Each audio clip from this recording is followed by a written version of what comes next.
Voila, that makes our 30 seconds. What is up? Good evening. We're a few minutes late. Bear with us. My apologies. However, we hope that you join us tonight. Good night. Welcome to Free Thinkers. Happy Tuesday. Another episode. Standard stuff. Everything is the same. Ain't much changed. If you want to join us tonight, obviously the link for tonight's conversation you can find on the Facebook Free Thinkers group page. If you are not on that page, you definitely do need to get involved over there. That is where we have lots of our conversations, and all the information for how to log into our Tuesday night conversations is pinned at the top of the Facebook Free Thinkers group page. Click on the Streamyard link, open it from your browser. Give it permission. It'll bring you directly into our panel, and then voila, you'll be in our conversation live with us tonight. If you are not interested in jumping in the conversation live, having your video out here, but do want to engage in conversation with us, we appreciate and love that just as much. You can engage with us in the comment section, and then depending on where you're watching from, you can engage with the other people in that comment stream as well. So if you're watching us on YouTube, you can comment or you can interact with anybody in the live feed over there. And then if you're interacting on my page or the link streaming on the Facebook page, you can interact with whoever is in those pages too. Sometimes the picture and username, for whatever reason, does not follow over. So lately, the last couple of conversations, we've noticed a lot of just blank IDs on there. So sometimes we don't know who the heck is leaving a comment. So if you see Facebook user pop up instead of your name, just be like, hey, this is so-and-so. So we know that it's you. Obviously, if you see your picture and your name pop up, then it's going to be fine on our screen too. But something's going on, not quite sure. But we do try to engage with those of y'all who chat with us in the comment section too. So we try to put your comments up on the screen and talk about what you're talking about as well, or just bring you into the conversation. But ultimately, we would like for you to click the StreamYard link and join us, and put your face on here and your voice on here and have this conversation with us live. You can join it at any time. If you need to leave a little bit early, you can do that too. We're not too crazy about that. But if you do join after we've already begun, just kind of hang out for a few seconds and listen to what we're talking about, follow where we are, and then jump in when you're ready, as opposed to just coming in late and being like, all right, y'all, what are we talking about? Sit tight and listen to conversation for a little bit first. I promise you will pick it up. If ever you want to know what our topics for what we're talking about are, just go to the Facebook page, and up at the pinned part, you'll see basically all of what we're talking about. You'll see references to different posts. So it's all on the Facebook page. Tonight is pretty, it's kind of like a pick a post, but kind of not, sort of is, sort of isn't. But it's definitely adult topics like always. So certainly something to keep in mind depending on who or where you are listening to us at or engaging with us at. It's adult conversation, adult topics. So adult language. But tonight we just asked, like, give us some topics. Like 2 hours ago, I was like, give us some topics. And we always ask for topics. So like, we totally appreciate when people tag us like throughout the week of things that you think would look good for us to talk about. Like, we totally love to do that. And so that's what we're going to try to do tonight, is go back to some of the posts or especially the feedback that was given today on some topic ideas that people wanted us to talk about. So if you were one of those that gave suggestions, hopefully we will see you in here in just a second. Q, I see you put a couple comments up, but again, doesn't say who it is, so I'm gonna log. I'm gonna make sure all my stuff is public. Anything you want to start with, Q? Any? What's up, you Hukana? Thanks for joining us tonight. Oh, of course, hit the share button. Share, like. If you haven't subscribed to us over on the YouTube channel, please do that too, and join a friend.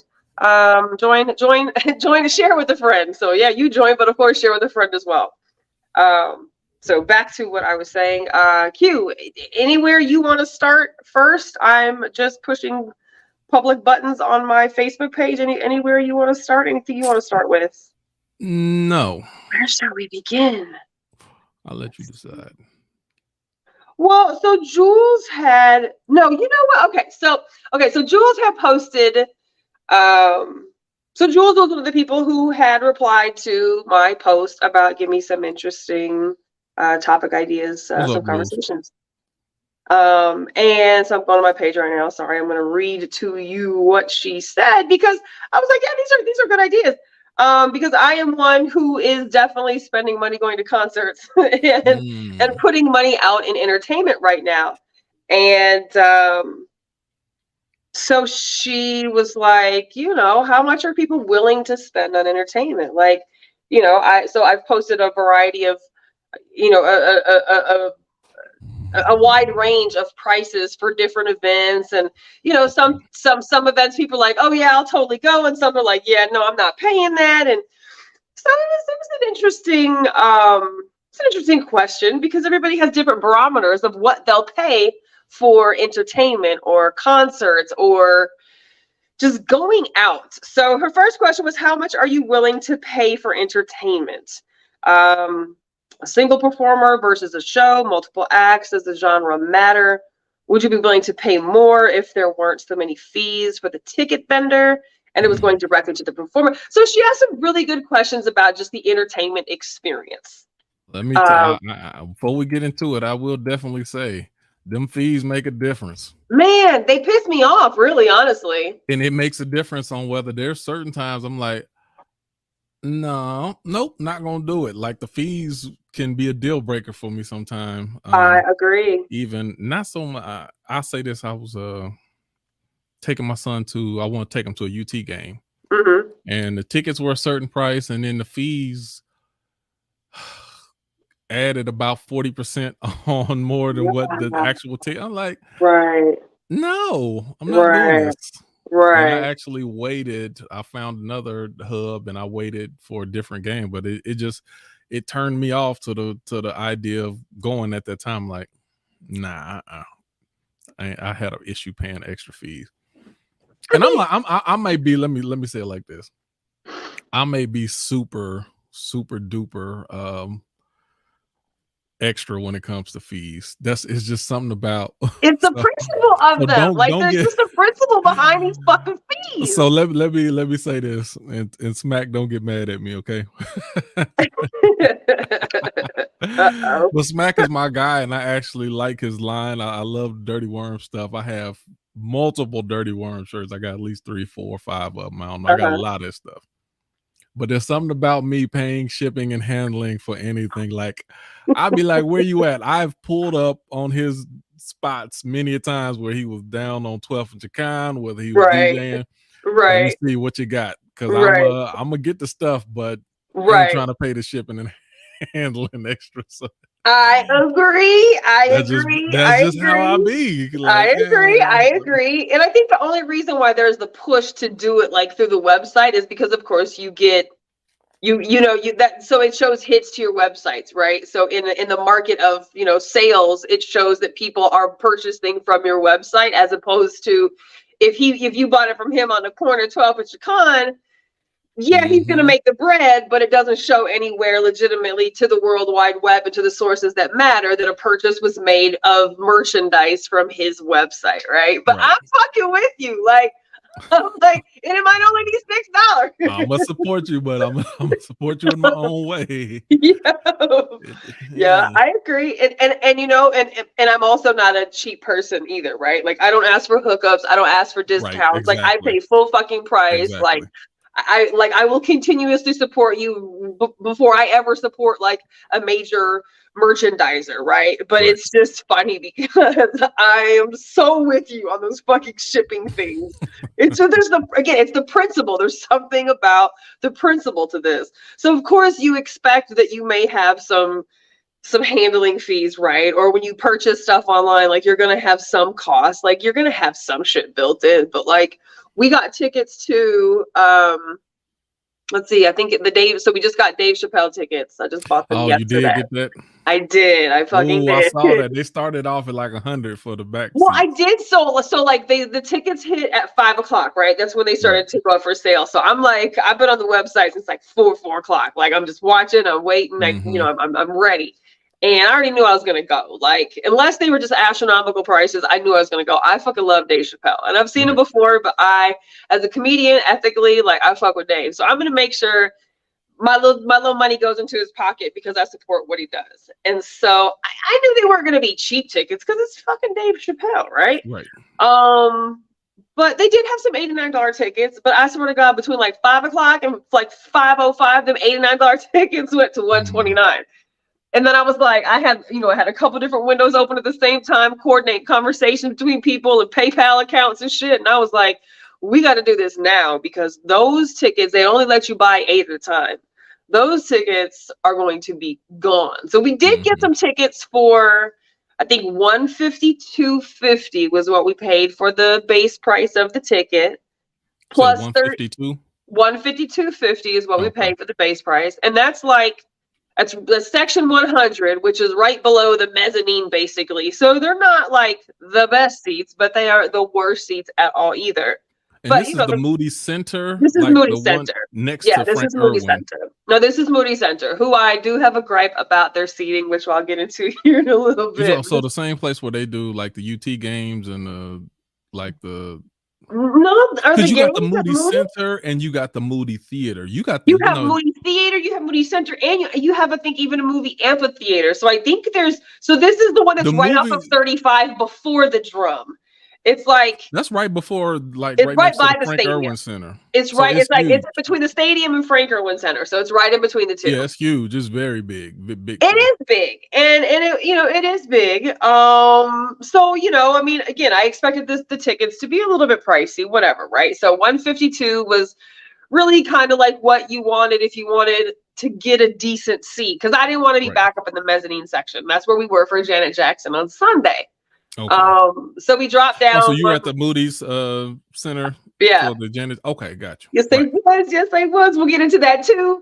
Yeah, absolutely. So we wanted to get a little bit better seating, and the difference between like mezzanine and section 1 was only like $20 to $50 depending. So it was like, let's just do that. So $159 or $152.50 or whatever per ticket, $33.50 per fucking processing fee. I was like, processing, get the fee. Times 6 tickets. It was like, oh man, out of here, $33 per ticket. Then it was like $16. That's almost $200. Well, and then it was $16 for taxes, and then there was just a $5 fucking online fee, and I was like, shut up. I was so irritated. So it took everybody's ticket for $150 to like right under $200, like $197 and some change. I was like, well, yeah, that's what we gonna pay for Dave. We gonna pay $200 to walk in the door. And I went to his first special. Me too. The one he had in Austin, the one that's on Netflix. That one, I was actually there. Oh.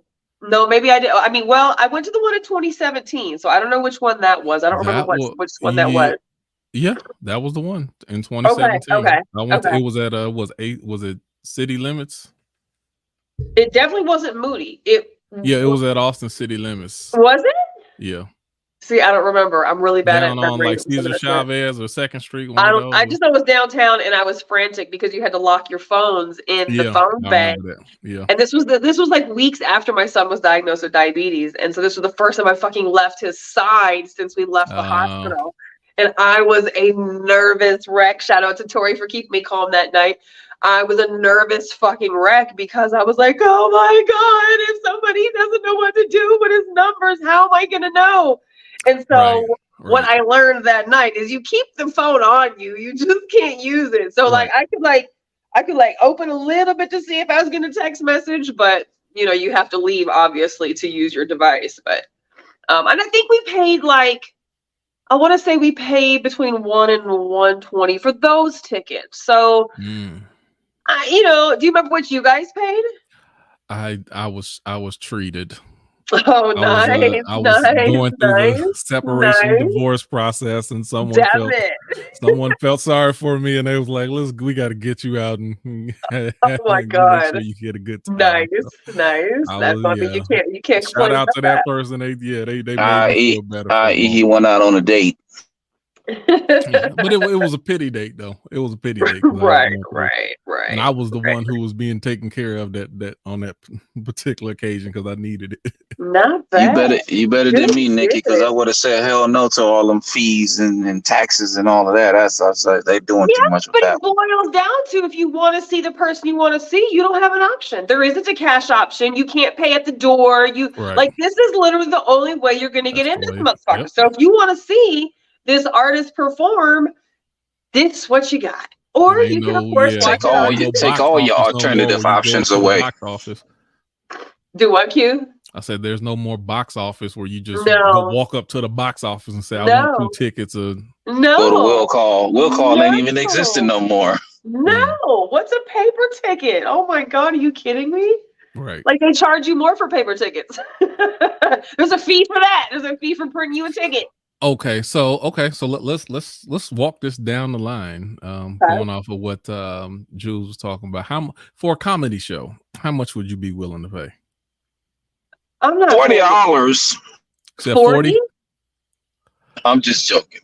I said throw it out there. I mean, you know what? Hold on. $40. 40. It's I'm a lot. about You can with go to that. for 40, but That's why I stick to Capital City. It depends on the name and what my budget's looking like. You know, as far as what I'm willing to pay. I paid like I wouldn't go beyond 200 though. I paid like a $35 ticket at Cap City Comedy to see Godfrey, and that was great. That was money well spent. I thoroughly enjoyed that. See, I went to like shows like that and experiences like that are why I'll pay $200. And I'm with you, Yuhuka. I'm not paying more than $200. Like I've seen Bernie Mac, I've seen Seth the Entertainer, I've seen so many famous comedians today that back then was like $50 for the whole show or $45 for the entire cast of Kings of Comedy. And it's like, what? I'll pay $200 for that today because these are people who have been around forever. They have classic pure comedy.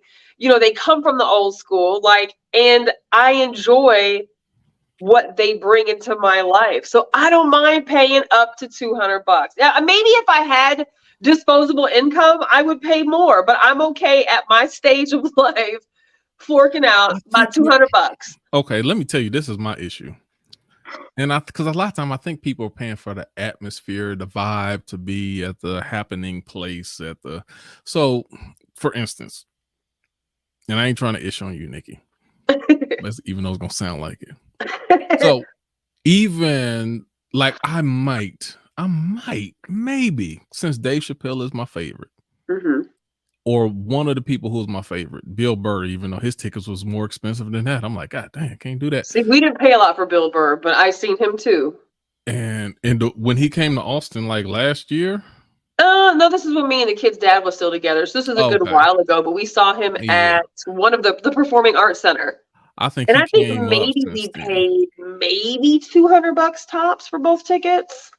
Okay, so yeah, he even went up because this was right after the Oscar slap, and I think Chris Rock was going to be there. I saw Chris Rock had something, and his tickets, they were up there. Chris Rock. I like Bill Burr at the moment. I think I like Bill Burr even more so than Chris Rock, and his tickets were almost twice as much as Chris Rock's tickets. I was like, golly, I guess I ain't the only one like him then.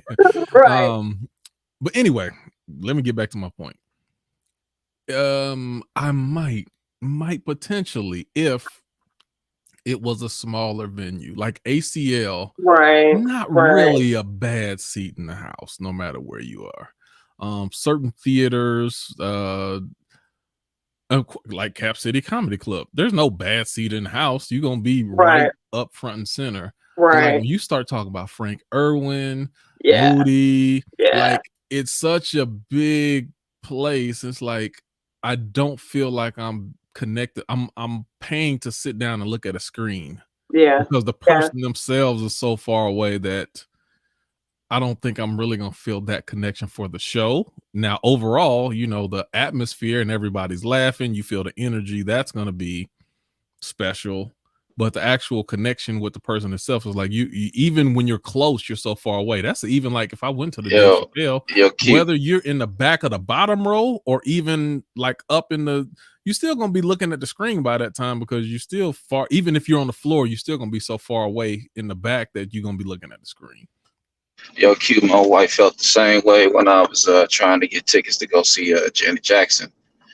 She was like, "I'm not about to pay money just to watch a screen. I want to like get some good seats." So, you know, you do make a very good point in regards to the seating for a venue that's that big, that have thousands of seats. You know, the seating part is important because you don't want to sit way in the back and just look at the screen, and then you know you just pay money just to look at the screen rather than the person you're going to go see. And on that note, I did go to Cap City Comedy Club to go see the internet sensation Shirley King, and I'll say, where that came out. How was he? Yeah, he was worth the price of admission. He was much funnier than he was as far as you know what he put on his YouTube, his social media. You know, he just the gloves basically came off as far as like, you know, how you get to the real nit grit of comedy. Right. And there was another brother that was like pretty funny that was before him. I forgot. I think the dude's name was Lawrence. He was pretty good too, but it was a pretty good show though. And I paid some affordable prices to see that. Okay. So I guess in just basic, I think 125 is about the most I'd be willing to pay. And that's, of course, as a man, you're considering that's going to be 2 tickets that you pay. Right. It ain't just like one ticket that you're paying for. Right. Yo, check this out though. With them ticket prices, you also got to think about the 2 drink minimum because you got to get that, and then you got to get you know your little meal. So, you know, even if you like 125, you got to incorporate all of those prices in that 125. Yeah, you got to. That's 125. That's going to be at least a $500 night. Right. Yeah. And then, like at the Moody Center, you got to park. They gonna clip you on parking too. Yep, valet. Oh, hell yeah. I think they had like a $30 parking package. I said we will not. I think parked the over there was by the graveyard. Yeah, no, we took an Uber from my girlfriend's house. The graveyard. I'm like, well, I'm just gonna take an extra walk. Take a shuttle or something. We took an Uber. We were like, fuck that. I'm not spending. Like, that is what pisses me off the most when it costs to park down here. $30 a park. This is Austin. Are you kidding me? Parking used to be $5. And that's another irk for me is the forced digital meters only. There's no cash places to park downtown at fucking all. So like if you're a cash person or if you're like me, your phone's broken, you can't access QR codes and blah, blah, blah, blah, blah, blah, blah, blah, blah. You can't pay to park downtown for cash. You have to pay you have to pay the meter prices. And we paid $30. I paid $30 to park the last time I went downtown to a show. And I was just like, I'm really fucking paying $30 to park. Like, wow. Yeah, they're putting everything on apps now, so it's just more digitized or digital operating that way. Forcing that cashless society. It's the world we in right now, yeah. But to your point, though, Yehukanan, you know, I mean, that's always obviously something to consider, right? Like how far away you're going to sit from the entertainment. And I will say the Moody Center was probably not my favorite seating arrangement place, even though we were up high. It also felt a bit, wasn't even too far. It wasn't enough. The screens to me weren't big enough. And a lot of the lighting pieces across the top of the building were definitely visible if you're sitting in the top row. And we were like the very first row of the top row. So we weren't at the very, very top of the top row. I can only imagine what those people's view was nothing but fucking metal bars, you know, in front of their face. And so, you know, with that in conjunction with the issue with the lady sitting next to me, like, it was not my favorite venue. However, I did see Dave Chappelle at, I guess maybe it was ACL, and we definitely had some cheaper tickets, obviously, because the cheaper the ticket, the farther up you go. But it was phenomenal. Like, there was no such thing as really too far. Like, it just the way that you sat, it was very, very like IMAX theaters where it's like, oh shit, like we're all here together, but like. But Janet Jackson, for me, I don't care if I couldn't have seen her from the stage. You know what I'm saying? Like, I wanted to be able to hear her, and I did watch her on the screens, and I could see her from the stage. But sometimes it isn't about like for me, it's not how far I'm going to be from viewing them. It's I want to be there in the zone and the energy, feeling the vibe. Like, I mean, we were dressed like Rhythm Nation and shit. Like, there's just the whole vibe that happens when you go to some concerts like that. And so I think, like I said, I think our tickets were $125-ish for Janet Jackson. And overall, I'd still say it was absolutely, and that's before fees and taxes and all that shit. It was almost $300 for the two of us to get our tickets. And it was, but it was good. It was worth it. Even though I wasn't as close as floor seats, those bad boys were going for like $1,500, $2,000, which I would never have fucking paid at that venue. Even if I had bread, I would not have paid that there. Absolutely not. It was not that great of a venue, in my opinion. Hey, Nikki, on the basis of that, as far as ticket prices is concerned, when Beyonce announced her world tour, you know, the ticket prices was in that range and above. And you got people mortgaging their homes or refinancing their homes just to get some tickets. And I was like, I'm like, man, it's not that serious to go see nobody like that, to where you gotta put up your house to go buy some tickets to go see this person. Not to you, but to people. I'm speaking for me and folks in my situation or position. I can't speak for everybody, but people, you know, people who are part of if you got it like that, by all means, knock yourself out. But you know, they gonna do whatever they got to do to get them tickets for some Beyonce. Should there be anybody that's I just can't do that though? A $1,500 nosebleed ticket. Should there be anybody worth that? There is, but you know they're not alive anymore. Like I'll pay to go see Michael Jackson, man. Like that's an iconic figure. Okay, Yehukanan. To me, that's an iconic figure, and he's legend. Right. My argument is, people can argue Beyonce being in that stratosphere. Right. They can. She got 34 Grammys. They do it well. They can. She got 34 Grammys, so they can do that. In modern day society, I think she's in that stratosphere. If you talk about Michael Jackson or Madonna or, you know, whoever, like icons, there's certain people that fit that mold. Right. But I don't think anybody is worth a $1,500. Well, y'all saw how much those Taylor Swift tickets were going for?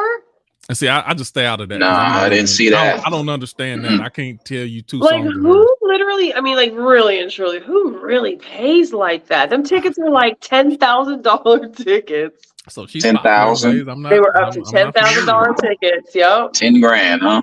Yep. It's that serious out there. It's that real. I mean, people got bank like that though. That's a bit rich for my blood. If you ever go to Cedar Park Center for a bigger venue, that they don't really have bad seats. You got pretty good seats just about anywhere you go at Cedar Park Center. Now, let me say this because I want to let them transition for how much would you pay? You said would you pay that same amount for?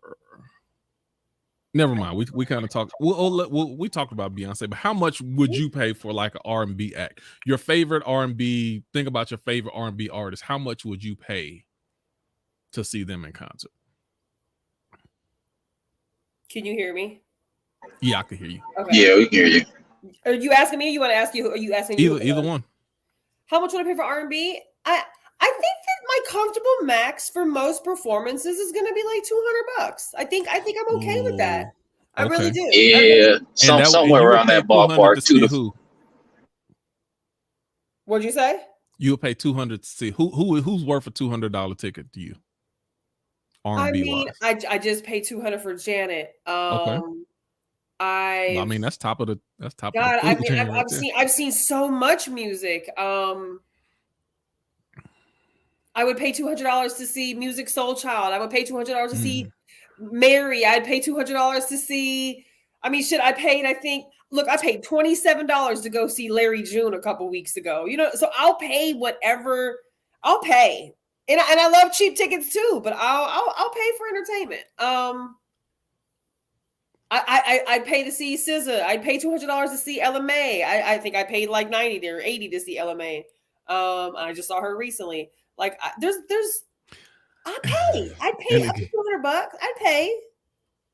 And for me to pay $200, I got to be like, I have to be in naked eye viewing. Like I'm Really? not paying $200 to look at the screen. Really? I need to comfortably be able to see you close enough to see you live. I'm paying $200 a ticket for that. Okay. Well, you know, if you got to be that close, you got to come up out the pocket. You know, but that's why I really my max is 500 though. You know what I'm saying? Because I'm thinking about because I'm thinking about myself and my wife. So I got to take her too. I can't just go by myself. Is your max then? 250. I can't just go by myself. But that'll be about around there. Your max is 250 I go to shows by myself in a minute. Huh? I go to shows. I'm sorry. What'd you say, Nikki? Go ahead. I said, you was breaking up, Nikki. I said I'll go to a show by myself in a minute. Oh yeah, you was kind of going in and out. Can you say that again? She said she'll go to a show by herself in a minute, and I'm like, if I could, in a hot second, yeah. If I could, but I'm married, so I can't do that. That door gonna be locked when you get back home. I mean, but if my partner don't want to go to see somebody that I want to go see, that's cool. I don't want to drag you. Best believe I don't want you to come if you don't want to come. Don't fuck my vibe up. But I'm not going to not go because you don't want to go.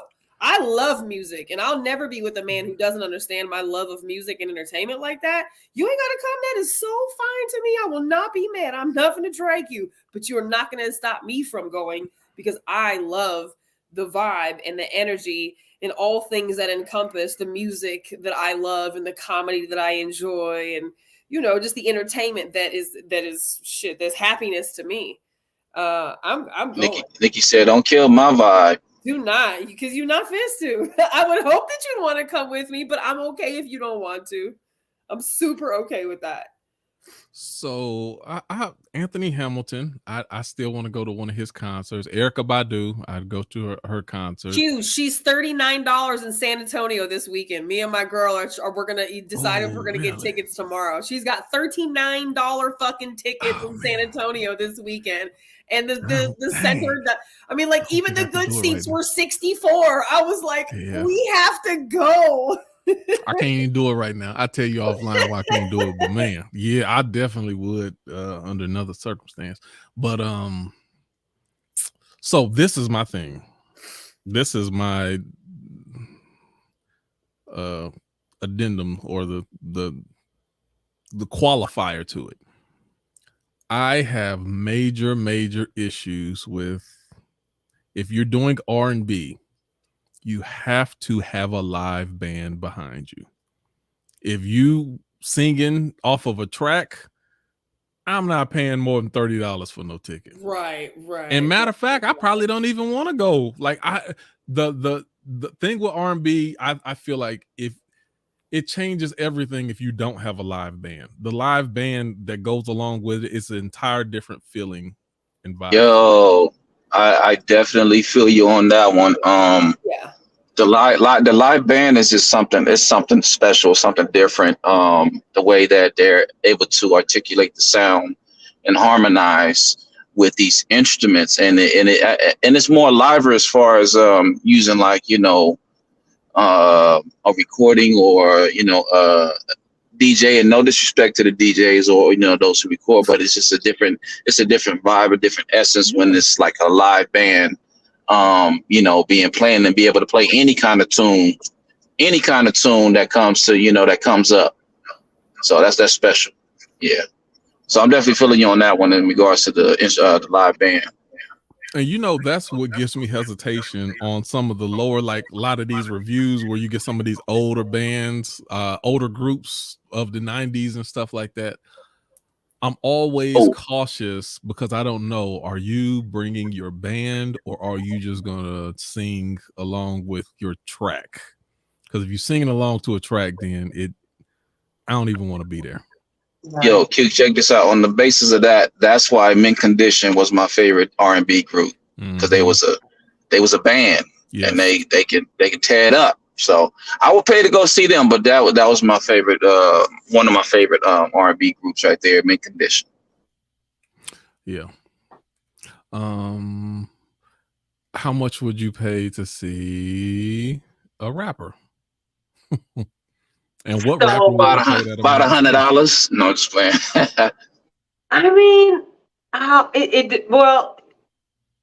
depends. I mean, it depends. I don't necessarily like I don't like compilation shows. I don't. We went to a couple compilation shows last year. Like with multiple artists? Yeah, we did the H-Town Showdown, and then we did the Mount Westmore one. And while I love all of the artists that performed both of those, wasn't that good? Mount Westmore wasn't that good? it wasn't that it wasn't good. It was just I would have preferred to have seen them individually perform, or maybe two of them perform. But like having all of them perform at one time, it was too much. I feel like they kind of cut things short. They had to share so much time, stage time, with other performers, and so it was a group vibe as opposed to like the individual vibe. So I would have preferred to have seen a lot of them by themselves, which a lot of them I had seen, by themselves. Right. Rap shows don't usually pull a whole lot. I mean, unless it's a big act, especially an older act. I mean,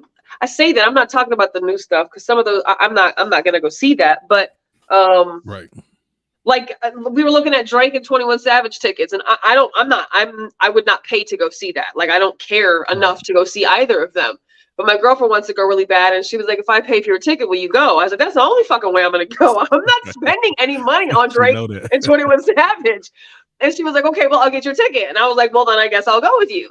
And so I started looking up tickets today, and I was like, bitch, these tickets are like $269 to begin with, like crummy seats. I was like, I'm not that interested, and I'm not that interested in spending your money like that. And she was like, yeah, I'm not willing. So I think the only artist maybe right now that I would pay a little bit for that probably charges a lot would be Kanye. I'd pay a little bit to see some Kanye.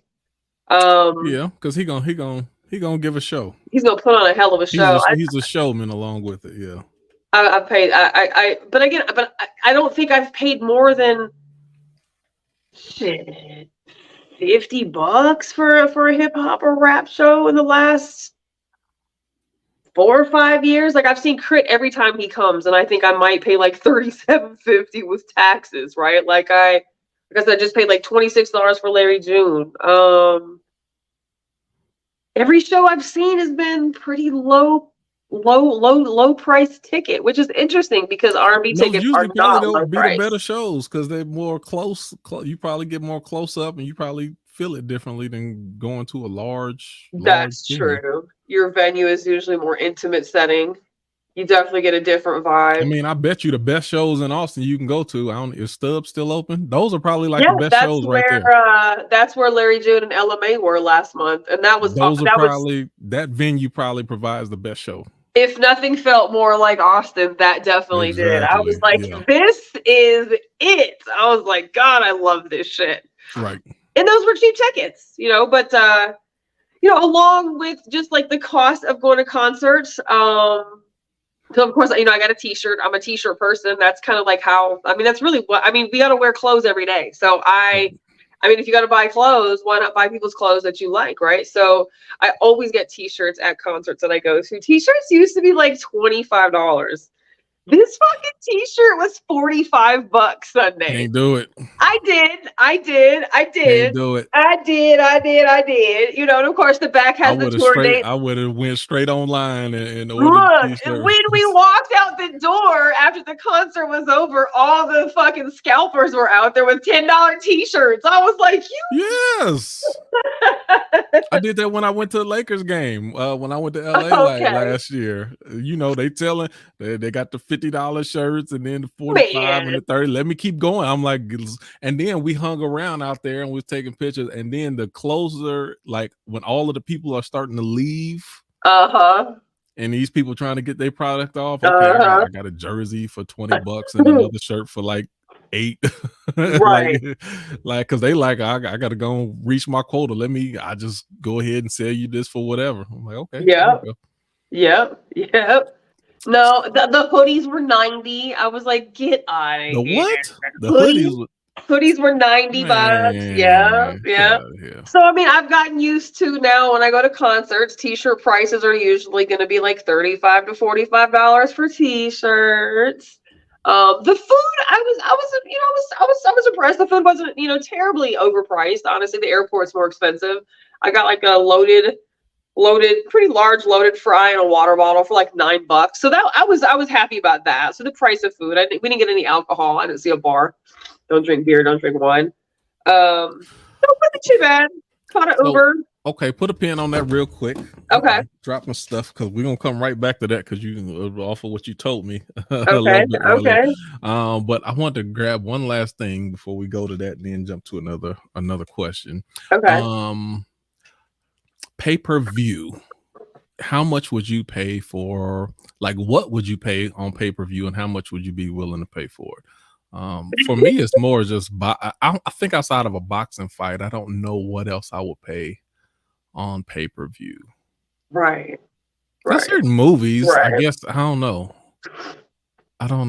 Pay-per-view though? Would that be the same thing as like because on demand is a flat fee. There's no pay-per-view fluctuation.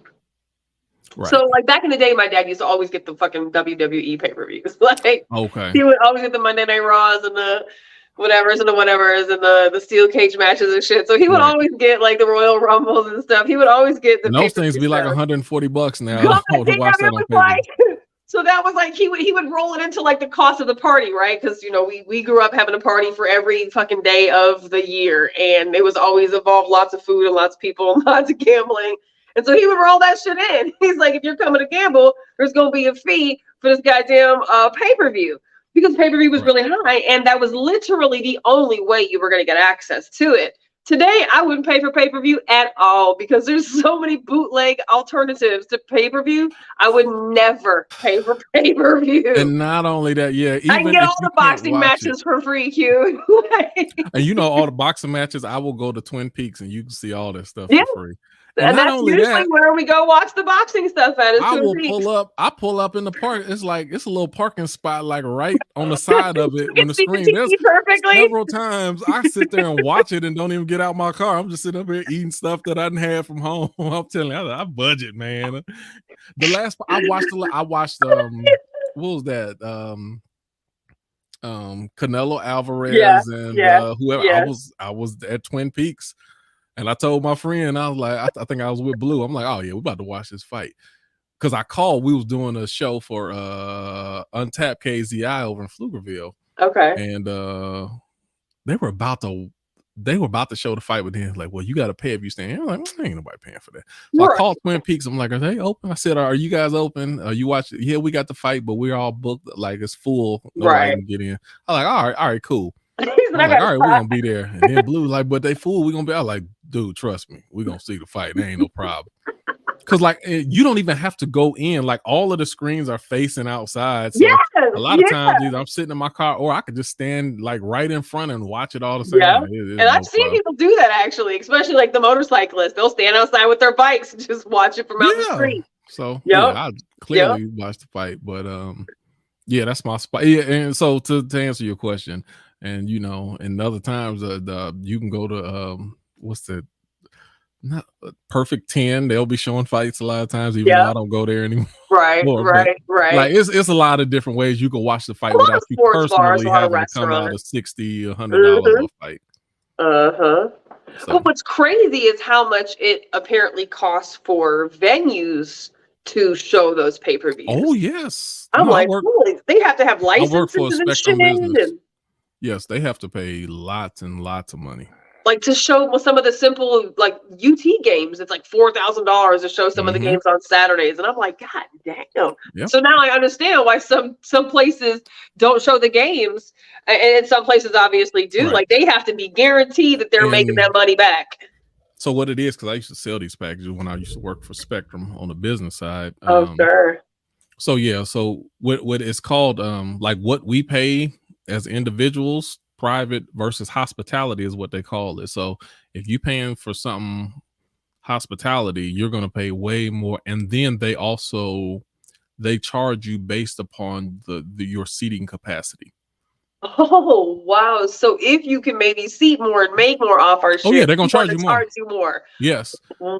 And then they can't even say, oh, well, our venue is, we can hold 50 people.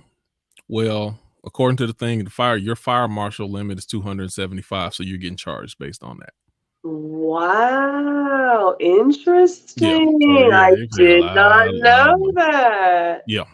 Wow, they want to make their money one way or Oh yeah, another. they're like, y'all gonna make money off of all Yeah, of these people that's gonna be watching at your venue. Then we y'all want finna our make cut. money off of us. We finna make money off of y'all.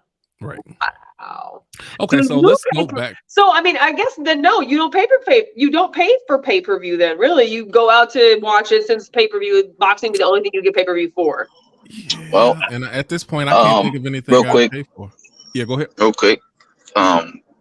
In regards to the pay-per-view, like that's even a thing anymore. But I just do live streaming. Like I'll find a streaming site or something like that, or go to one of the I guess the streaming apps and watch the fight or a main event. And in regard, you mentioned WWE, Nikki. In regards to that, you can easily have access to like live WWE coverage or past WWE stuff if you just get a Peacock account, because I think they made a deal with Peacock. Sure. And you can get on there and watch WWE 24/7. But as far as like pay-per-view type stuff, I just be going to these live streaming channels and watch the fight basically instead of just paying money. So that's my 2 cents. Mm-hmm. What about like if Dave Chappelle did a pay-per-view? Would you pay for that? I don't think I would, because you don't think so? It's my expectation has already been set. When you get it free on Netflix, right? Yeah, basically. Right. Yeah. Let me say this. I'll just wait. Now I'm not paying like a actual ticket price, but I'd pay $10 to $15. Right. If he had a pay-per-view special come out. Like on top of your Netflix subscription, you pay the additional, Or even if it I wasn't, would say, too. I would too. I'm broken away from Netflix. I've broken away from. This is my own independent venture. I'd pay up to $20 to see it, maybe $25. Sure, I'll go up to $25 to watch that special. Right, I agree. I would too. Yeah, there's just some things I would totally just work it out for. Yeah. Even though you're going to see it eventually, even though you catch it on Netflix later, like there's just some stuff you want to see live and you want to see live. Like, and I think that if you were able to catch it live, as opposed to after it was live shot and edited, no, I'd pay the money for a absolutely live, no delayed stream of something like that, like a comedy. Probably not a concert, but a comedy I would. Yeah. Watching a concert pay-per-view, unless you have like a wall-size screen, I think that would suck. I don't think I'd pay for it. I don't see myself paying. No, that would be totally not pleasurable in my opinion. So Nikki, let's jump back before we go to. We're gonna touch on other stuff really quickly, but. You said at the Janet Jackson concert, you were telling me that you had an occurrence. I did. So I thought about this today because there was actually a post on the Freethinkers page months ago where we had a conversation about this happening on an airplane. And so there was 2 people on an airplane. Flight was over. After the flight was over, one of the people on the plane I either was going to sue the airline or basically made a huge viral vocal complaint about how the airline didn't meet their needs as a customer, basically due to the fact so it's all due to the fact that this person was seated next to a very obese individual, and this person was large enough that their size of their body was certainly in the seat next to the seat that they were in. And the person who was sitting directly next to them was really unhappy about it. They were unhappy about it. I think that they asked to move. I don't think it was accommodated. And they were really bothered by the fact that accommodation couldn't have been made. And naturally, people went after this person for fat shaming and all these things. So I posted about it on Freethinkers, and I was like, okay, what are y'all's thoughts? And initially, most of the comments were basically that's a fucked up person. Like, you know, why didn't you say something during the flight? You should have said something when it was happening. Like, why did you wait till afterwards? Like, it's only a flight. It's only a. And my thought was, y'all know I'm real funny about body autonomy and not doing nothing in my body that I don't want done to my body, right? And so that is on every level. And so I put myself in the position to where I thought, if I was on a plane, I'm already a big woman, I'm tall, the seats are small, like it's already not comfortable for most people to fly anyways, unless you're a short person. And so I think about being in a 3-seater, small ass plane. I don't know how they fucking shrunk, but they did. And the person who was, you know, so large, which that you being the size that you are is not an issue. I don't care about that. But the fact that you're touching me the entire fucking flight would bother me. And it's not like you should be penalized, but I shouldn't either. I don't want somebody's body touching my body that I don't want touching my body. And it's not like we're talking about 10 minutes on a subway where we're all packed in here like sardines. What if this was a 20-hour fucking flight, man? What if this is so? Right. That was my feeling then. We get to the venue, we get to Moody Center Sunday for Janet Jackson, and we crawl up to our seats, our $200. Crawl up, crawl up to our seats, fucking high up in the rafters, and it is so compact anyways. Like, again, I'm not the biggest girl in the world, but I damn sure ain't the smallest girl either. And these hips were certainly coming outside of my seat. However, as I went to sit down, the girl next to me was very, very large. She was definitely an obese woman. Fine, whatever, right? That's not the issue. She took up half my seat. And I'm not fucking exaggerating. Half of my seat was her body. So I sat my big wide ass down in my little bitty ass seat, and I was like, I told my girl next to me, I actually had a shirt on that was just covered the boobs, right? The whole back was out. And I don't usually dress like that, but I was feeling myself that night, and I had a tan, and I was feeling good. And I said, fuck it, right? So I got my back out and my skin exposed, and this girl's whole body is touching all my body, in my skin and my legs and my hips and my boobs and my whole body and whole left side. No matter how I tried, Uncomfortable. No matter how much I tried to like kind of lean a little bit to the right, like my girl was trying to move over so like my ass could get in her seat a little bit. Like no matter how I tried to make it work, I either had to sit completely back behind her body, or I had to sit in front of where her body was. Right. But there was no way I could like literally sit in my seat and be comfortable. And so eventually I'm, you know, rocking in my seat to some music, and I'm like, oh my God, this is her whole body just moving along with me. And the fuck are you supposed to do? What do you do? How do you not be an asshole in that situation? Right. How do you remedy that? What are you supposed to do? Is the airline supposed to charge larger people more? No, that's fucked up. Is the concert venue supposed to ask you what you weigh before you book a ticket? That's kind of fucked up. But like, I told my girl, if I was the same size as the woman next to me, there's no way that we could have sat next to each other. No absolute way would her and I would have been able to sit directly next to each other. And I paid we paid right under like $300 for these damn tickets. Right. So I don't know what you do with that. I'm not sure where I'm supposed to go with that. I don't know if I'm supposed to write somebody. I don't know what you do in that situation. So you said it's uncomfortable. You were describing it. It sounded like you was pretty uncomfortable. How do you handle that situation? It's a concert venue. There's nowhere else to sit. It's damn near a sold out show. On an airplane, there may be no other tickets. Like, what do you do in that situation? You just got to eat it. Just take the L. No, I don't think so. I think if it's a sold out place and there's nowhere for you to go, or there's nowhere for you to move, you either stand up or sit on the floor. Or just. That wasn't an option. That was not an option. Even asking her to scoot more to the other side. She had a girl sit next to her, and she wasn't the smallest girl either. But like there was nowhere to go. There was it's packed out. So it's like you either stand up or just deal with it, basically. But isn't it kind of onus also on the venue? Like, granted, this woman is responsible for her size. That's why I said you just don't take the L.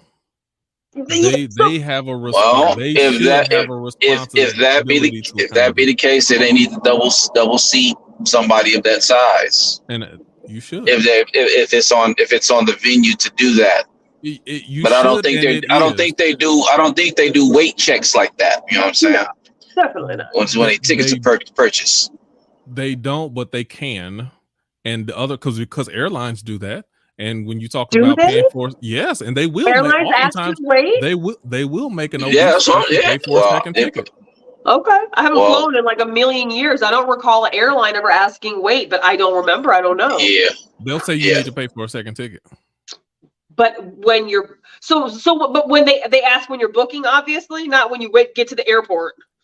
If you don't comfortably fit in the seat, they'll say, "Ma'am, you need to."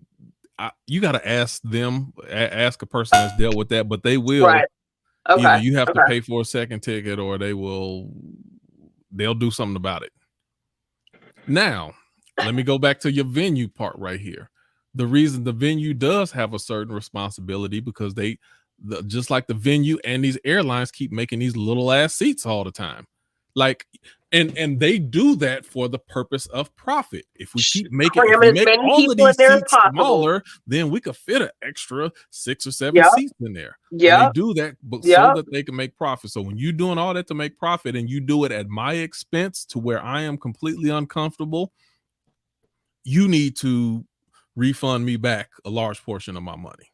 And that's what she wanted, was her flight money back. She was like, this was not a good experience. Well, I want my money back. Hold on, Q, check this out. Q. Now, what if it's non-refundable? It should be that. Make it refundable. But it's not refundable. And it's not refundable, and you're not sitting next to a white person, so are you talking about how do you rectify that? Are you talking about Nikki's case with the concert venue? The concert? Yeah, but the concert venue. Yeah, because you're talking about the example of the concert venue. So everything can be refunded. Another element to the equation. But they probably don't do it now. But you do have some concerts that may be like that as far as non-refundable. They don't want to do that because they don't want people asking for their money back for everything. But you can always refund somebody's money back, and in certain situations, they need to do that. It's interesting you say that, Q, because I actually watched a YouTube clip of somebody this in the last week, and it was like one of those money guru people, right? And they were talking about how basically you make your credit card company work for you. And they were like, if you bought a pair of shoes with your credit card and months later the heel on your shoe broke, you call your credit card company back and you tell them you want a fucking refund. The shoe's broke. Like, that's what their insurance is for. It was damaged under the purchase of their protection plan, blah, blah, blah. I never thought about like asking for a refund because in my mind, I'm like, I don't want a refund. I saw the show. I enjoyed the show.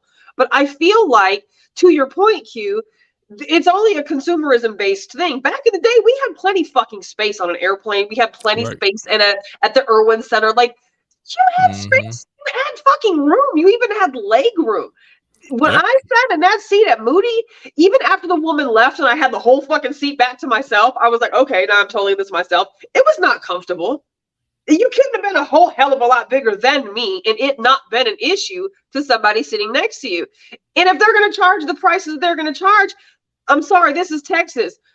People in Texas are bigger people. Shit, straight up. We got big trucks, big Cokes, big burgers, big barbecue, big portions. Like, you need to put some Texas-sized seats in these places because that should not have been something that a paying customer to your brand new fucking facility that you probably just made hundreds of thousands of dollars on in a 2.5-hour window of time. Mm-hmm. There's no way that I should have to be, or anybody should have to be forced to literally touch bodies with somebody in your venue. Just no, like, no.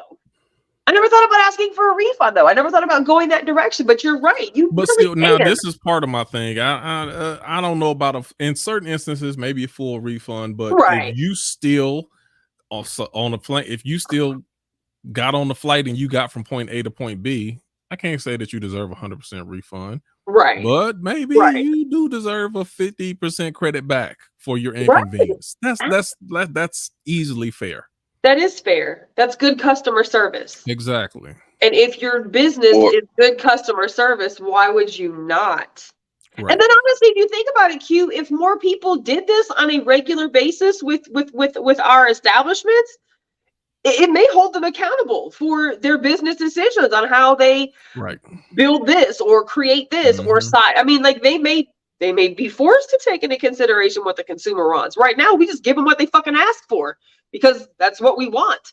They don't have to give us good accommodations.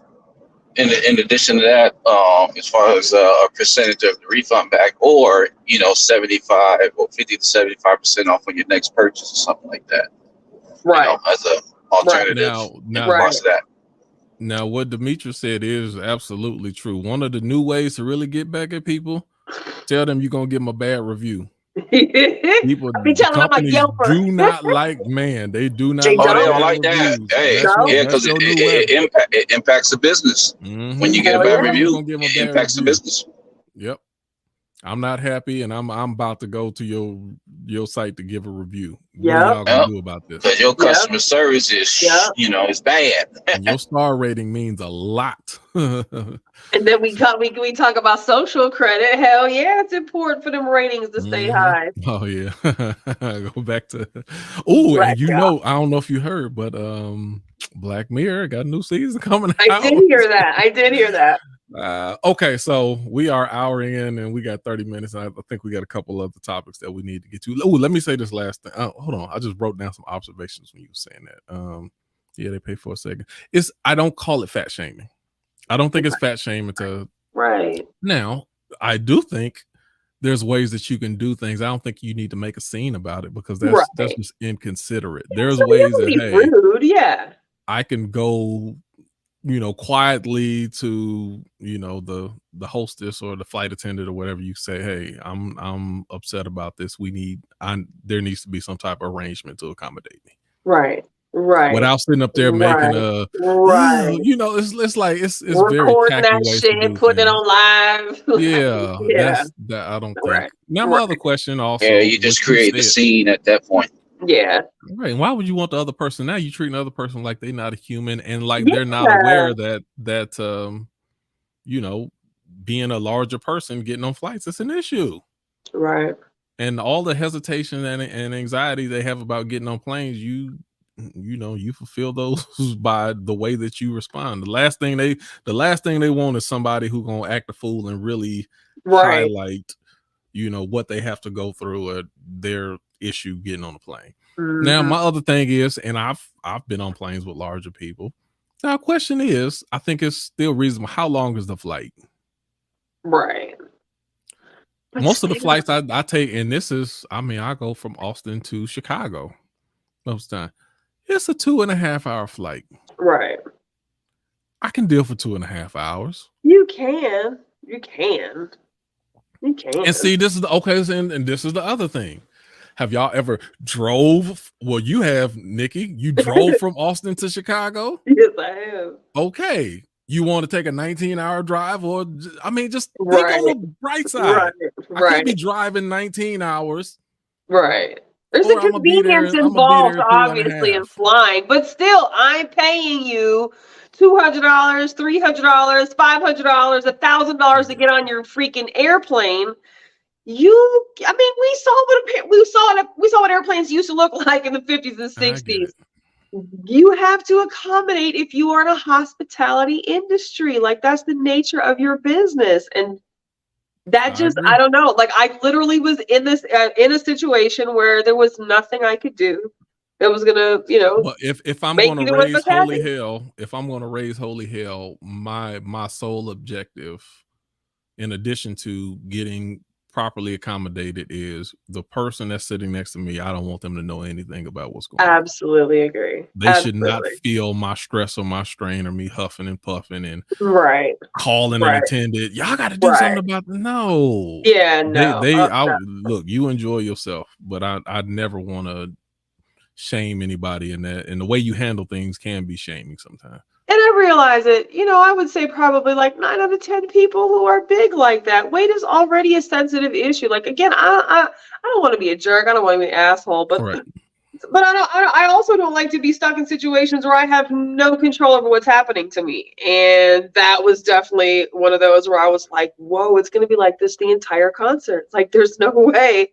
So, Nikki, was there ever a time where you was it always like a aggravating thing, or after a while you just kind of got into the concert and you didn't think about it as much? After a while, we danced together. There was nothing you could do. It was like you were able to zone into the actual concert versus. I could have been fucked up about it all night long. I could have been a brat. I could have been a bitch. I could have been talking about this fat ass girl. Like I could have been that person. But I want to go enjoy the show. Like I don't give a fuck. There's a big girl next to me. We finna see Janet Jackson. I'm gonna be dancing. I'm gonna be standing up. I'm gonna be body rocking. We body rock together. Shit, it was what it was. Was it my favorite? Absolutely not. But I chose to just make the best out of a crummy situation. And, it was what it was. But I was like, this was that. This was that post of the person on the airplane. Shout out to Nikki. That's why I rock with Nikki. Thank you. I know my girl. When I told my girl, I was like, her whole body is on me. She's going, what you mean her body? I was like, shut the fuck up. I was like, be quiet. She was so loud about it. And I was like, this is not like the lady don't already know. She knows she touching me. So I was just like, oh my God. Like, buy me a drink at least. What the fuck? Right. Now, if you fat and you got a bad body, I ain't gonna even get into that. If you had a few drinks, you probably would have forgot about it. If you had a few drinks, you probably would have forgot about No, you're not gonna forget. That was the feeling. I'll never forget that body on my body. My body all over your body. That's not how it felt. We got one or two other questions that we had. What else did we have, Nikki? Jules liked the idea, and maybe this is too much of a conversation, or maybe it's too much for how little time we have left. Jules she liked the conversation about what can a woman do to spice up the relationship, the intimacy part of the relationship. So somebody had posted I think actually I posted something from a meme that said, sorry, you caught me off guard. Let me run over here real quick. And I was very specific. So like a couple people had replied and I was like, okay, but what is that? What is that? What does that mean? What does that look like? I think the first response I said was definitely true. It's the one we want to ignore, but it can be true. Oh, bring another woman to the relationship. Listen, that's wow. easiest obvious. I mean, where is this freaking conversation at? It's like not on the page, but that's actually, it was, the relationship could be fizzling. What are some things that a woman could do to bring intimacy back to the relationship? And so, one of the first comments Dallas had commented, and he was like, bring another woman to the bedroom. And now, so let me say this. That is an option, but I definitely don't think that should be the first option. Nor, let me say it like this. I don't think that should be the option for this scenario. I think bringing another woman into the picture under this scenario, that should only be when we are both sexually at a 10 as far as our compatibility, how well we're having sex. We're both getting it at the frequency that we want. We are completely satisfying each other. And then you get to, okay,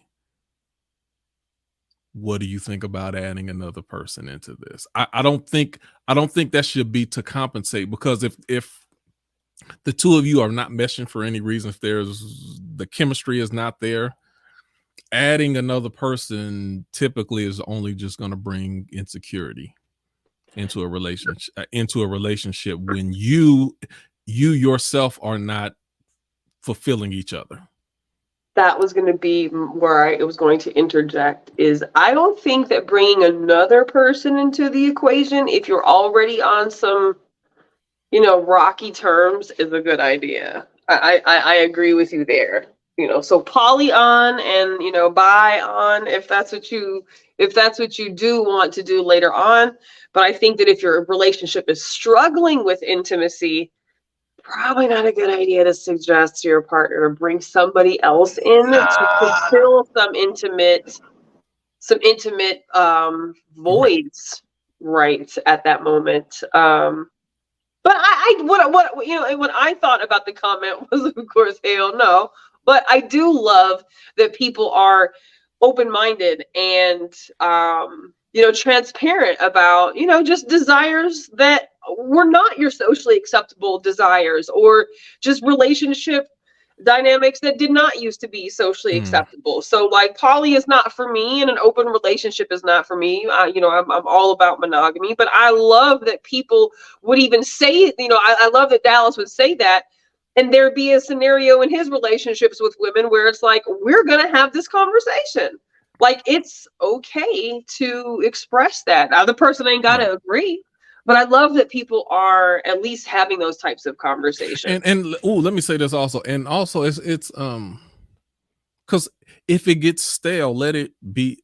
It needs to get stale because all of your options and imaginations have been exhausted. Right.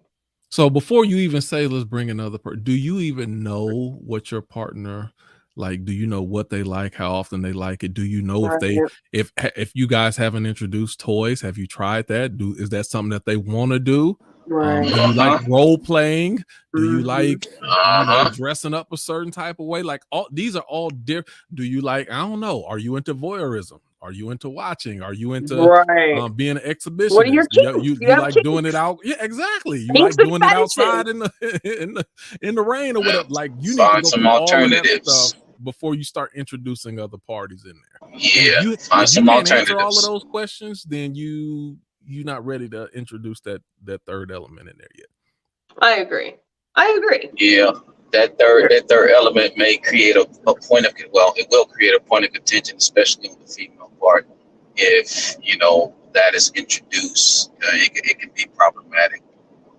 But yeah, the other different variations, alternatives that you mentioned should be explored before bringing another person into the mix, because you don't know what the other person, what your partner, I would say, is thinking in regards to that suggestion. Oh, and shout out to you, Nikki, for posting that video of the freethinkers back in the day, because you posted the video where I had no locks. Yeah, I noticed that. Q had a face too. He was all youngin' back in that day, 2017, man. Everybody had phase. Shit, I said now y'all all got hair. Yep. Yeah, I agree with you on that.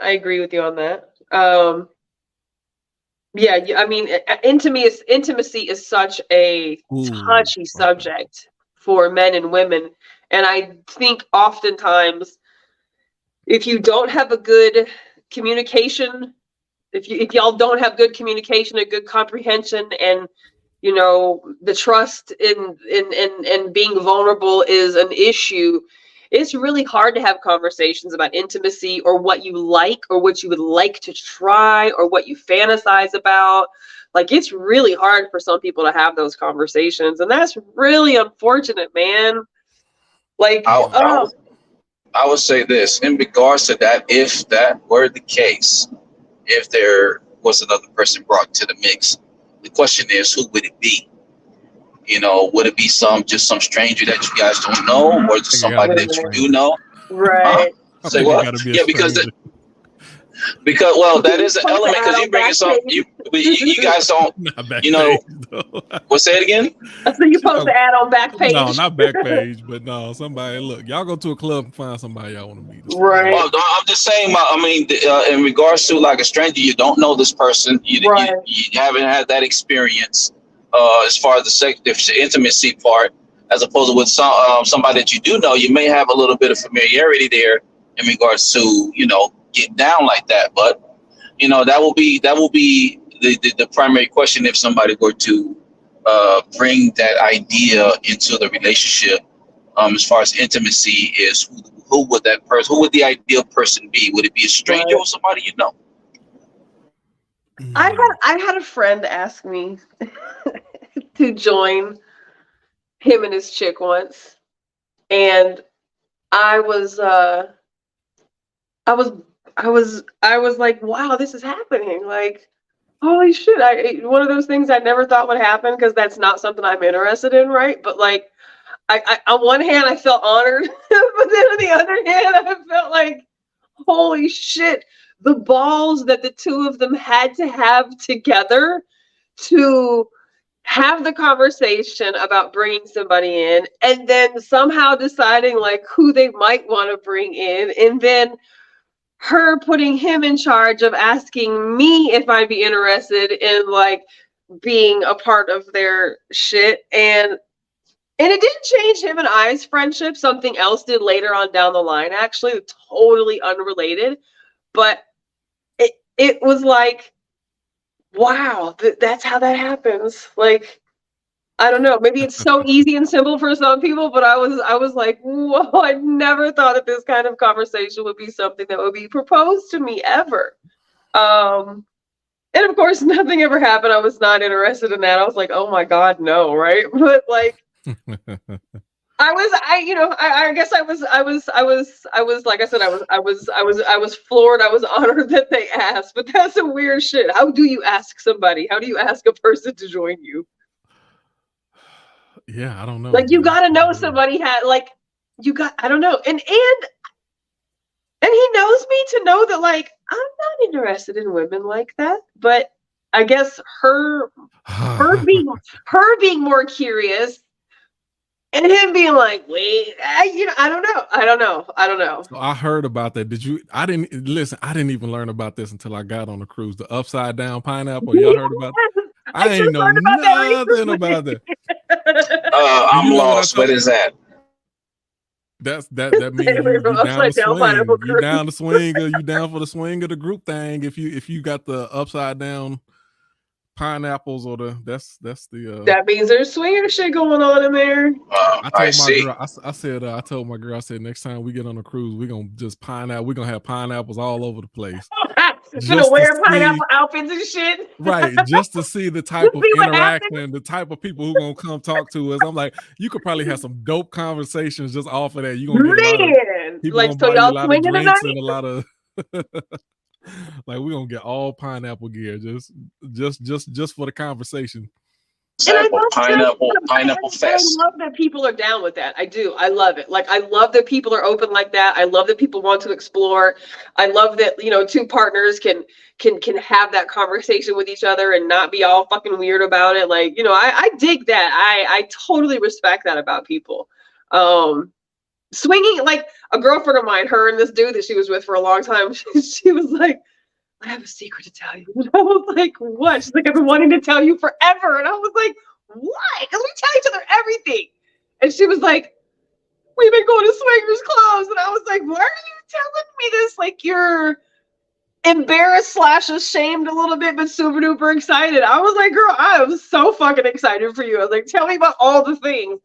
And she was just like, there's so many options of things that can be done, like, or not done in the environment of like swingers clubs and stuff like that. Like, you don't have to have sex with other people. You don't have to do anything with other people. Like, you can do whatever you want with other people with permission, but you don't have to if you don't want to. So even if you just have voyeuristic curiosities, or you have exhibitionism, tendencies, like, there's ways where you can play out some of those things and still be within bounds that are comfortable between you and your partner, like that are not weird, that don't make you weird if you're interested in something like that. Right. And there's swingers clubs in every damn city, I'm telling you. So you don't know about them, but they're there. So these are the things that I wrote down when I saw the question that was asked. Okay. An easy thing to do. Questionnaire games. Say, hey babe, I'm Thursday, we're gonna cook dinner, and then we're gonna pull some questions off the internet and just have a conversation. Mm-hmm. It takes the onus off of you as far as what you like or what you feel that you're not getting, or just grab general questions. So this is not even me asking a question. Just make sure that you're open to ask whatever questions are on there, and then have a conversation about it. And then you may get to learn more things about your partner's likes and dislikes that you didn't know before. And it keeps it pressure free, because it's not, well, I got a question I've been wanting to ask you for a long. No, just pull them off the internet. Right. 21 sexual questions, 21 explicit sexual questions, 21 right, questions for right, couples, 21 right. Check your sex, whatever. You would just grab anything off the internet, and then right. hey, this a list of questions. I ain't looked at them, you ain't looked at them. We're gonna pull them up, and then let's go. Gonna rock out. So that would be so fun. That would like totally be so fun. And you will end up learning so much about, and you'd be like, hey, okay, I didn't know that. Now, other thing, of course, simple thing. Lingerie. Wear some lingerie. Right. Do some have a I don't even know what to call it. I'm thinking of stuff off the top of my head. Have a lingerie Amazon party. So like, okay, all right, babe. Lingerie Amazon party. I'm going to, I'm gonna pick out 3 outfits for you, and you're gonna pick out 3 outfits for me. So then that way, if that's an issue, if that's something that where maybe she getting too comfortable dressing in her, just regular PJs, all right, let's spice this up a little bit. And not even just all right, this is what, and now this, okay, this is what you like. Okay. Right. I'm gonna rock this. And men, we have no idea as far as what women actually, because it's a very fine line with men as far as what women think is sexy for a man, either lingerie wise, and what's kind of, no, I don't like, some stuff that if men try to get sexy, it can go wrong real easily. So then there's only so much sexy y'all can really do. That's what, but see, that's the thing. It's different. Like your energy is sexy as a man. You don't have to dress up and do a bunch of shit. Like, but for each woman, it's different though. True, so some women might like you in mesh underwear, or this, and other women, like, no, that's weird.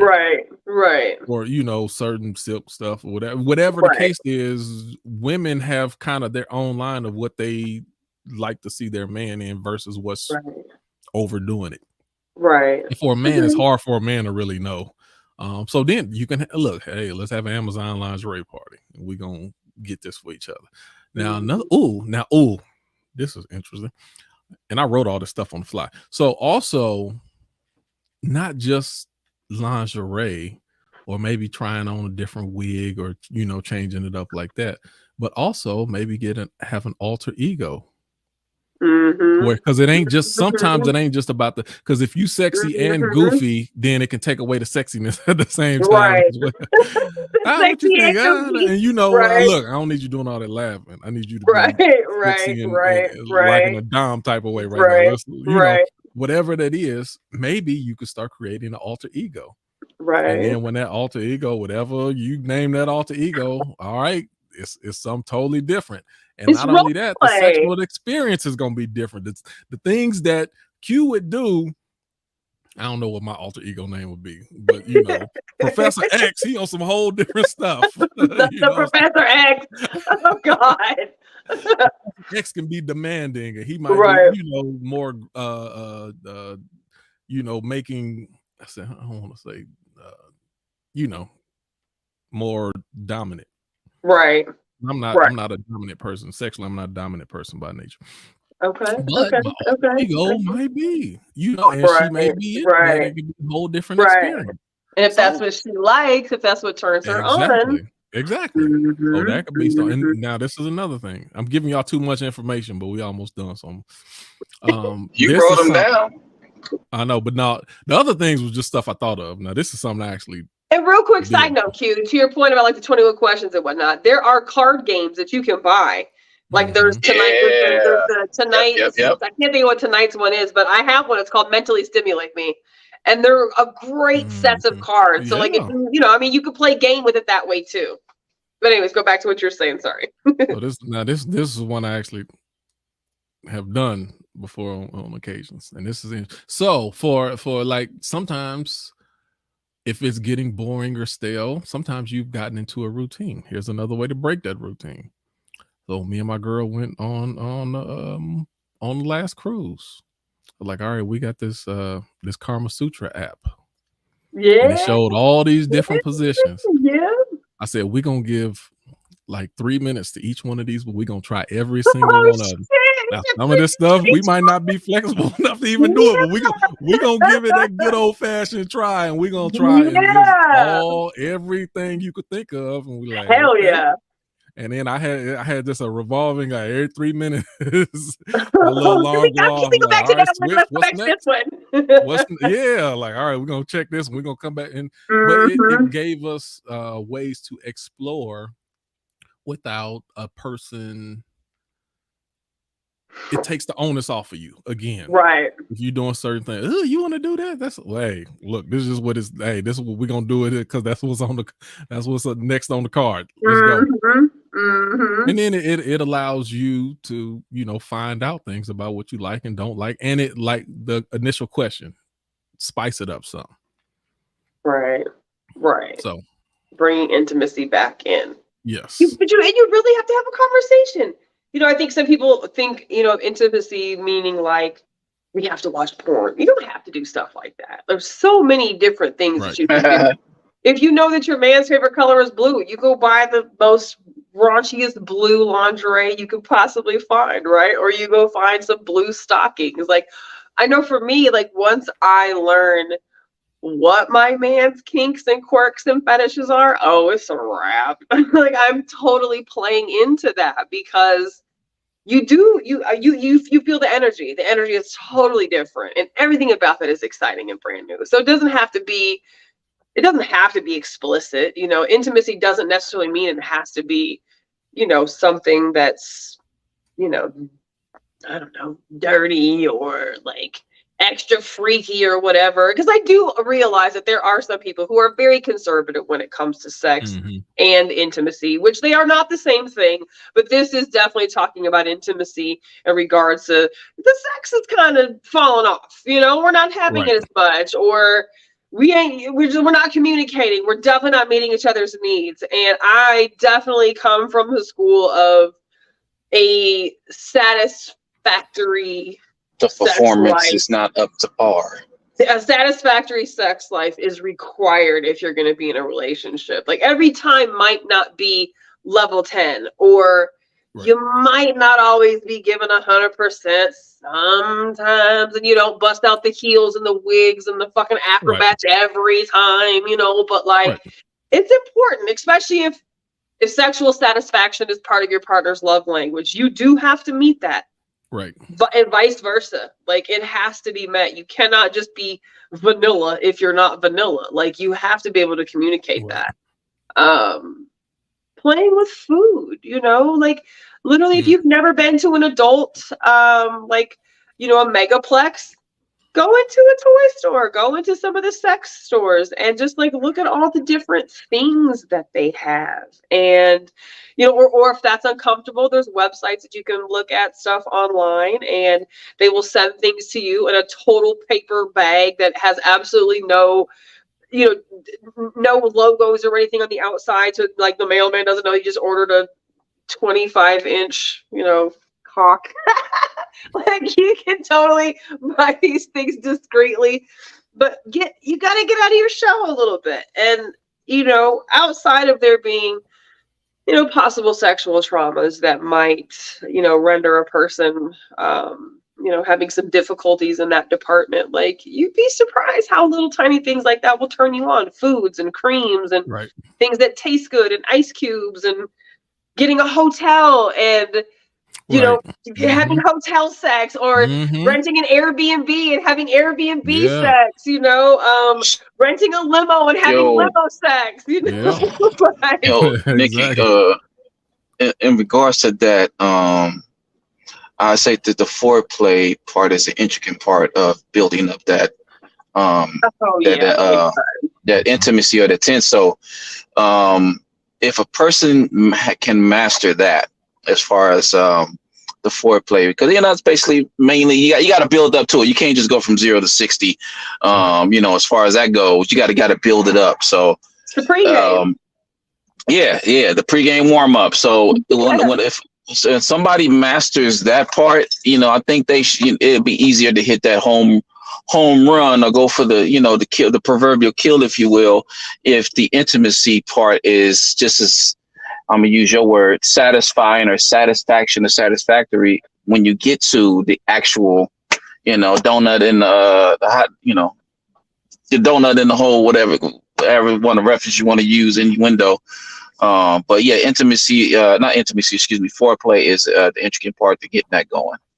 Totally agree about foreplay. Yeah. God, I absolutely agree. Keep it, and it don't even have to be, let's do some foreplay because I'm letting you know that I want to have sex with you sometime within the next hour or two.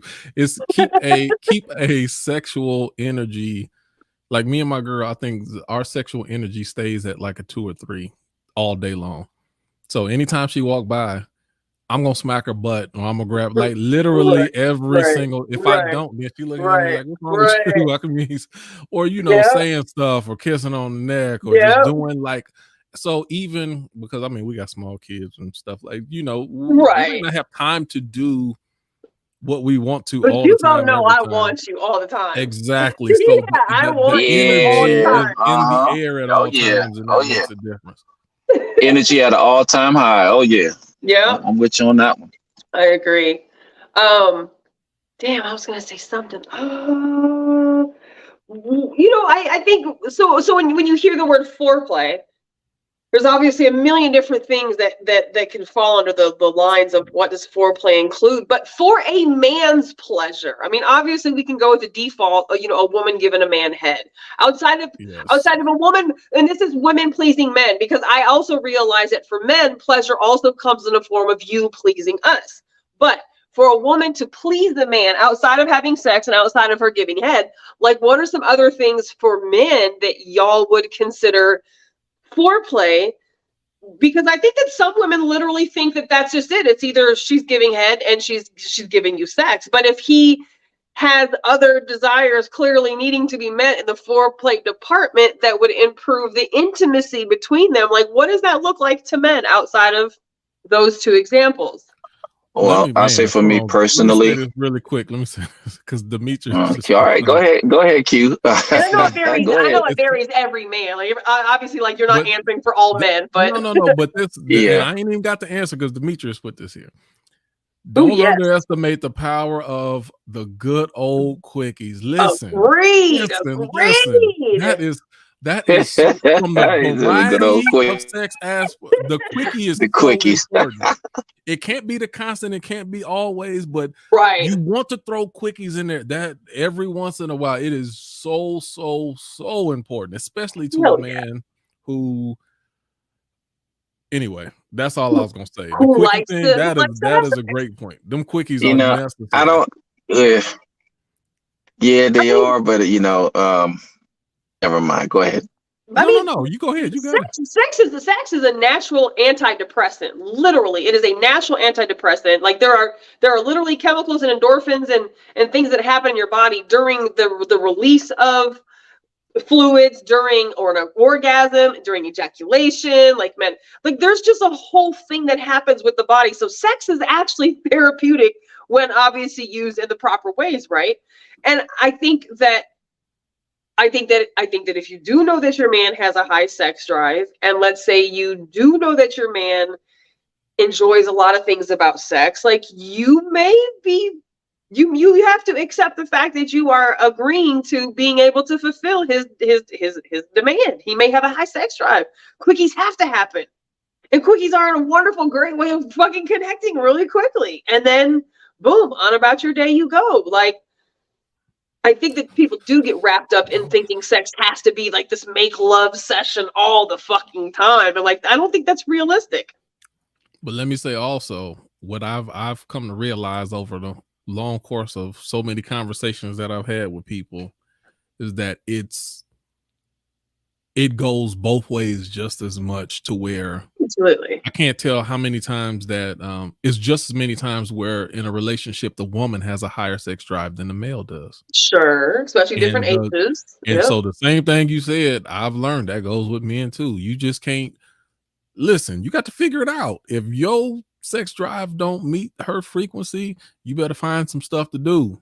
Right. And if it ain't all just, you better get creative. You better get creative.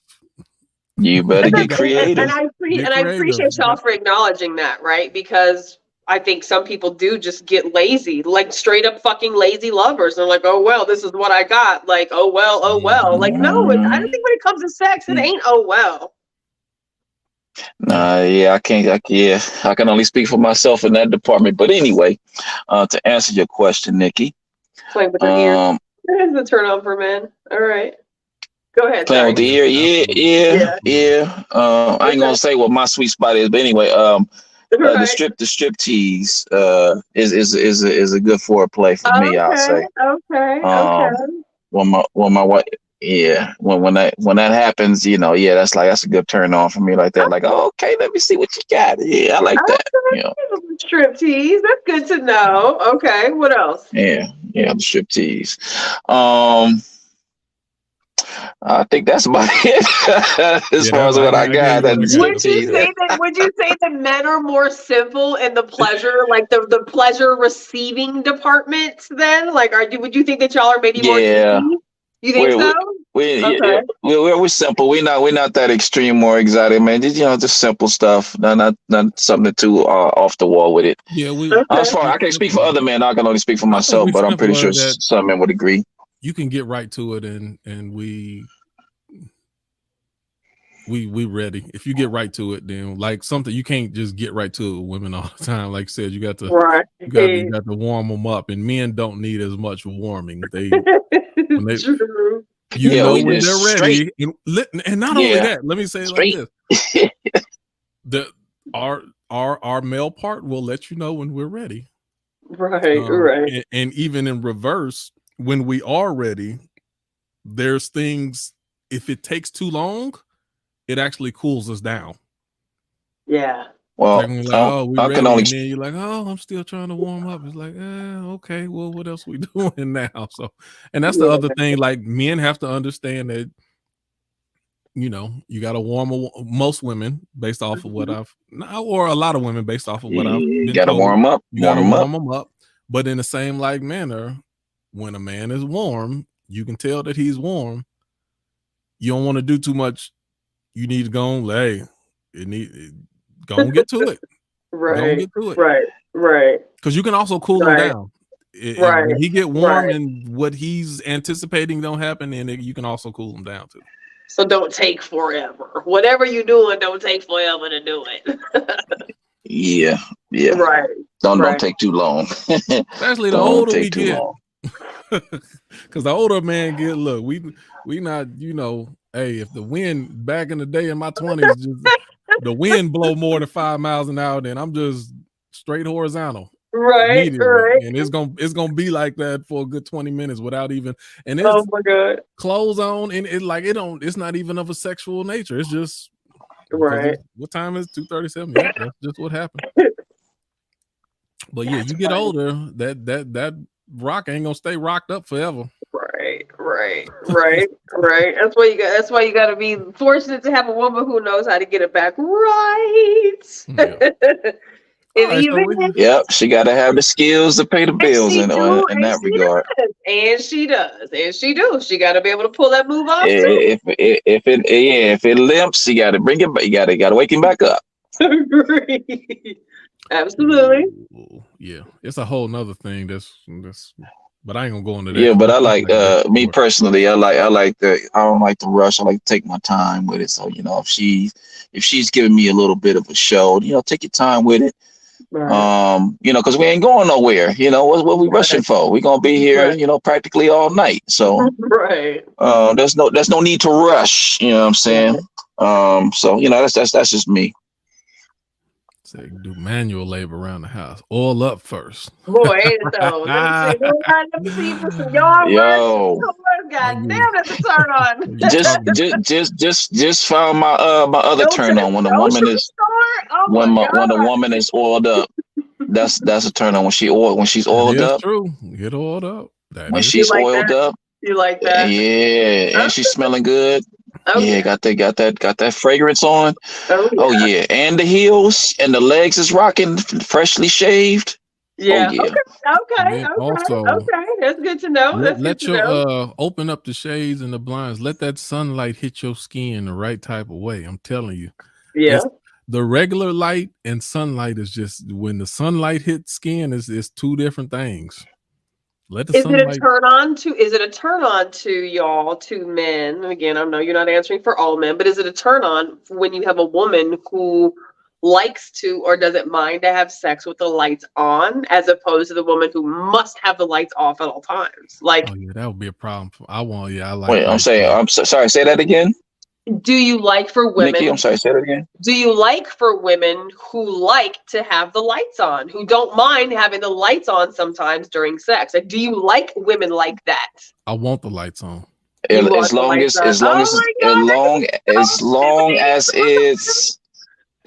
it's the candlelight, I can roll with that. No, I want lights. So listen, I'm so bad. If it's the candlelight, I can rock with that. You know that sounded like Teddy P. Turn on the light. No, let me go back to the cruise. Right? When I was on the cruise, at a certain time of day in the afternoon, the sun would come right into our room. I'm like, all right, hey, I want to get it in right. Hey, 3:45. That's why I want to get it in right there because I got good light, complete sunlight. Man. Yes. Oh yeah, there ain't nothing wrong with that. Get that afternoon sex in. Mm-hmm. Get that afternoon sex in. I'll tell you what's another turn on for me, Nikki, real quick. Now that my mind is just racing. When a woman wears a dress and she has that split that goes and is showing the thigh all the way down. Okay. That is a huge turn on for me. That the dress with the split, basically. Yeah. True. Little leg peeking out. Yeah, when the leg peeking out and the heels is rocking. And I know this is a preference. This is a preference thing exclusively. Do y'all like women who are more modest with their exterior versus women who wear super skimpy clothes? And I know it can go both ways depending on the situation, but like, are you more turned on by women who are more conservative with their body, knowing they're fucking sexy, versus a woman who also knows she's sexy and she shows everybody her shit? I like both. Of course. Okay. Like both. One more than the other. Okay, so let me say it like this. Let me kind of rephrase that, because I really do like both, but the only pause that I don't like in any instance, men, women, whatever, I don't like people who seek attention. Right. You're because you're strongly seeking attention. Right. And I'll look the other way. The people who thrive for attention, I purposefully don't give them attention because I just don't like it. Right. So if you're doing it because that's who you are, you're comfortable with yourself, this and that now. Or you being modest because that's it. But whatever it is, I think it's sexy. But the only thing that's not sexy is people thirsty. Agree. That's a turn. Agree. So agree. Doing too much. Yep. Agree. It's funny that you say that because I don't. I'm usually pretty modest in how I dress. Like I know what my my good parts are and my other you dress the way that you dress according to how you like your body or whatever. And so I generally dress pretty conservative and shit, but. Last night, or Janet Jackson's concert, I had this shirt on that had like no back. I don't dress like that. Like I don't usually show a whole lot of my skin One, because I'm fat, right? Like, so it's just not cute to me. Like, for me, it's not comfortable to have like back fat and shit. Like, it's just not comfortable for me. And I didn't care Sunday. I didn't give a fuck. I did it, and I felt that way. And I was like, I wish somebody would tell me something different. And I have decent sized, boobs in my opinion. I like how they fit. And this shirt was really small, and I was like, you know what? I don't fucking care. I don't fucking care.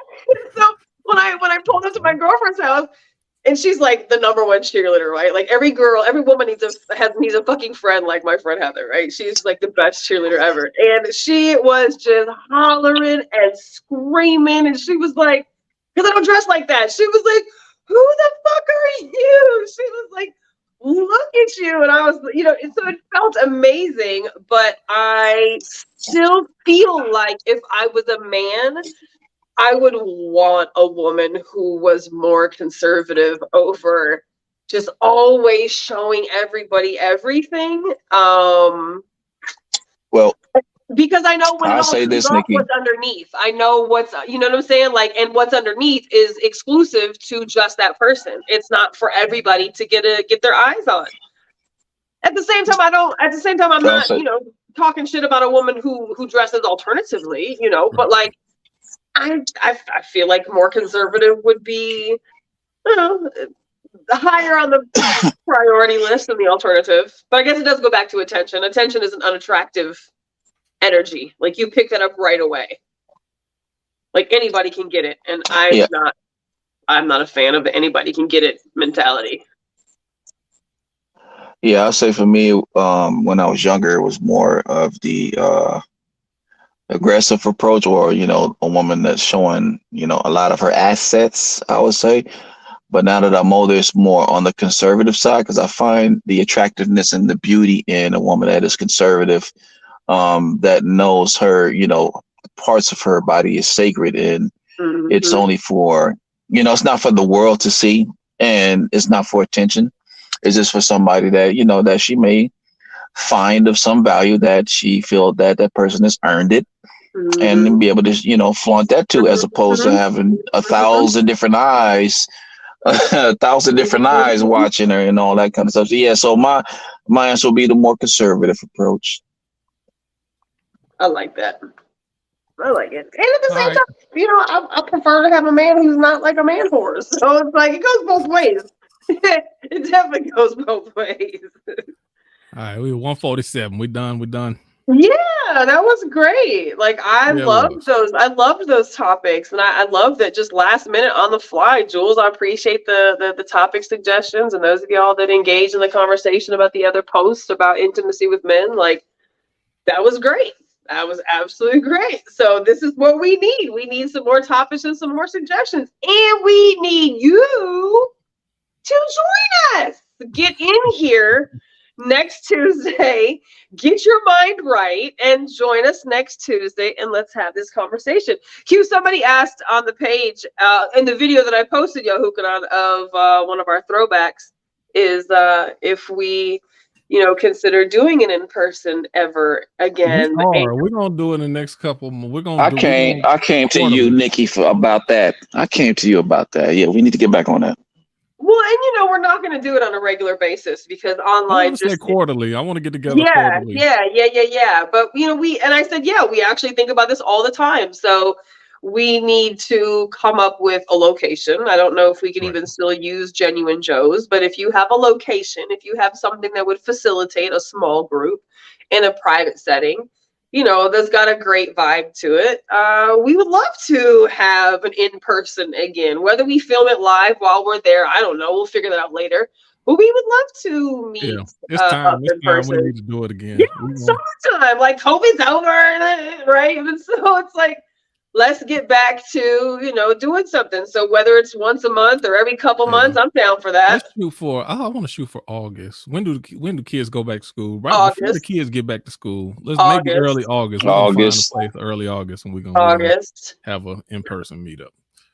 That gives people time to get through summer and commit to coming to one. But so I'm down with that. So if you got some suggestions of some places that we can go to, or you have a location, yourself that we can come to. We would love to do something like that. But yeah, send us your topic suggestions, your ideas. We'll be back next Tuesday. All right. Good night. Good night.